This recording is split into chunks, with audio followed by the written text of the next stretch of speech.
여러분께 제가 간단한 질문 하나를 드리겠습니다. 지금부터 여러분은 먼 나라에서부터 값진 물건을 가지고 돌아오는 거상이 되는 겁니다. 그런데 지금 문제가 하나 있어요. 고국으로 돌아가려면 반드시 지나야 하는 협곡이 있는데 도적대들이 너무 많은 거죠. 당신은 물건과 사람들을 지키기 위해서 어떤 선택을 하시겠습니까? 1번 직접 무장한다. 2번 용병을 고용해서 도적들과 싸운다. 3번 포기한다. 아마 우리가 선택할 수 있는 상황은 이 정도가 전부일 것입니다. 그런데 황당한 제안을 하는 사람이 여기 있습니다. 지구에서 가장 행복한 사람으로 알려져 있는 민규루 림포체라는 사람인데요. 이 사람은 현명한 여행자처럼 생각하고 행동하라고 합니다. 굉장히 황당한 소리처럼 들릴 수 있는데 저도 그랬습니다. 이 사람 얘기를 잠깐 하자면요. 이 사람의 뇌를 MRI로 촬영을 하면서 불쾌한 영상이나 소리를 들려줬다고 해요. 그럼에도 불구하고 사람이 행복할 때 활성화되는 뇌 부분의 반응을 굉장히 강력하게 유지를 할 수 있었다고 합니다.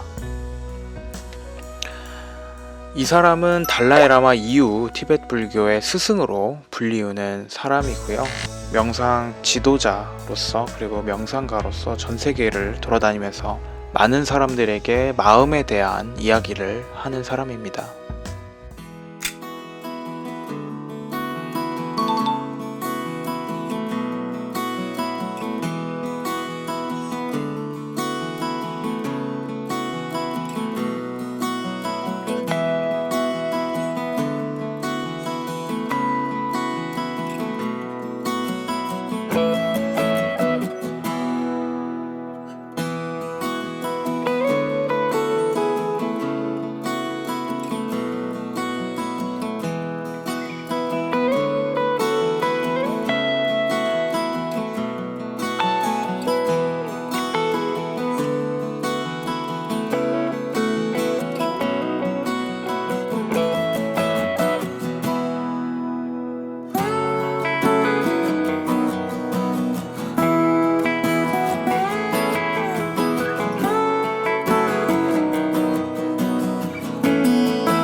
MRI 촬영을 통해 그를 지구에서 가장 행복한 사람으로 꼽았습니다. Yeah, I'm happy. What they say, your brain can change. Even you're born with unhappy, you can become happy person.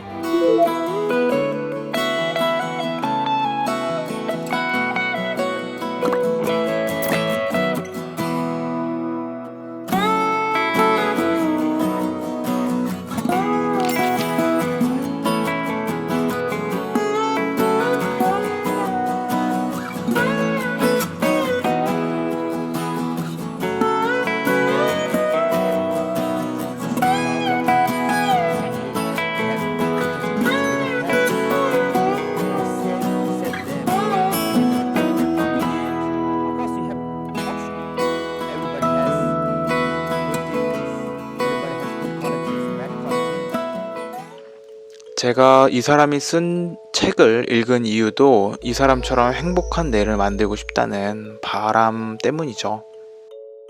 그런데 이 사람이 말하는 현명한 여행자는 도대체 뭘까요? 이 책을 읽은 다음에도 저는 한참을 생각해야만 했습니다. 민규루 림포체가 말하기를 현명한 여행자는 도적을 만났을 때 도적과 협상을 한다. 도적을 자신의 용병으로 고용하는 것이죠.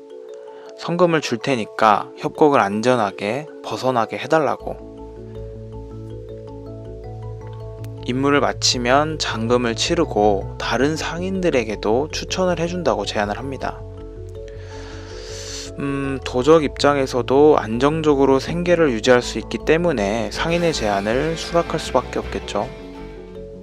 저는 이 티벳의 즐거운 지혜, 이 책에서 이야기하고 싶은 게 이야기 속에 모두 다 녹아져 있다고 생각을 합니다.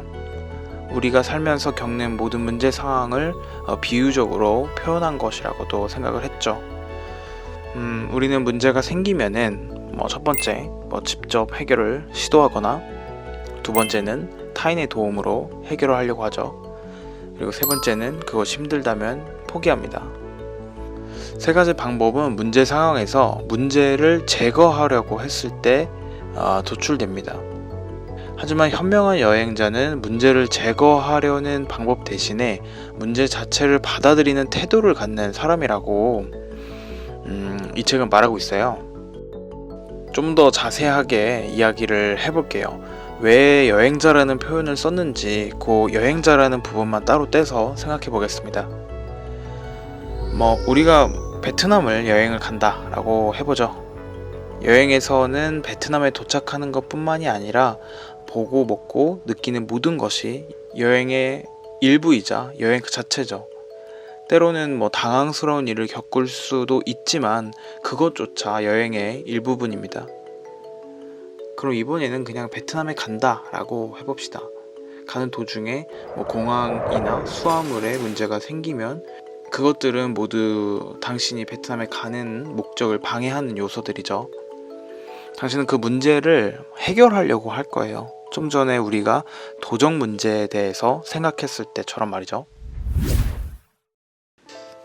여기까지 듣고 여러분들은 이런 생각이 아마 들 거예요. 그렇다면 삶을 그냥 방조하라는 것이냐, 아니면 대충 그냥 살라는 것이냐 라고 들릴 수도 있는데, 도적을 만났을 때 포기하는 것과 여행자처럼 생각하는 것은 완전히 다릅니다.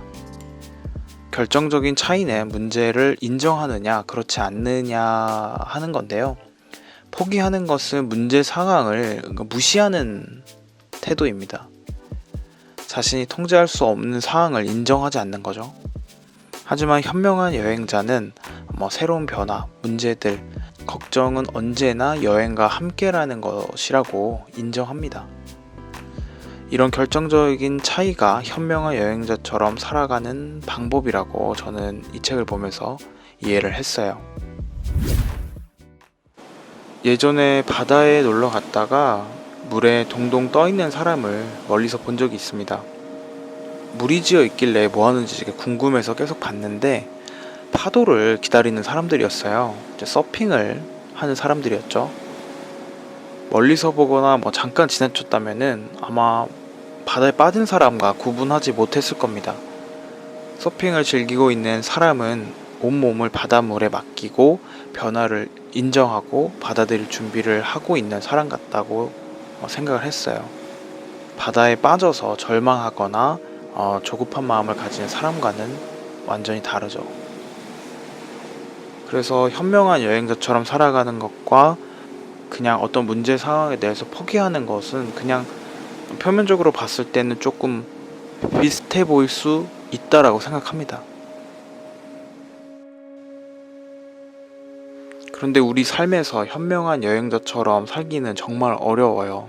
저도 일주일 동안 시도해보고 있는데 문제가 발생할 때마다 그동안의 관성이 있지 않습니까? 어떤 문제가 생기면 해결하려고 하는 그런 관성이 굉장히 강하게 작용을 하는데, 이러한 관성들은 불안과 걱정이 꼬리에 꼬리를 무는 나쁜 사이클을 계속해서 만들죠. 누군가가 등을 건드려주지 않으면 내가 이 세계의 여행자로 왔다, 내 삶 자체가 여행이라는 것을 계속해서 잊고 지냅니다.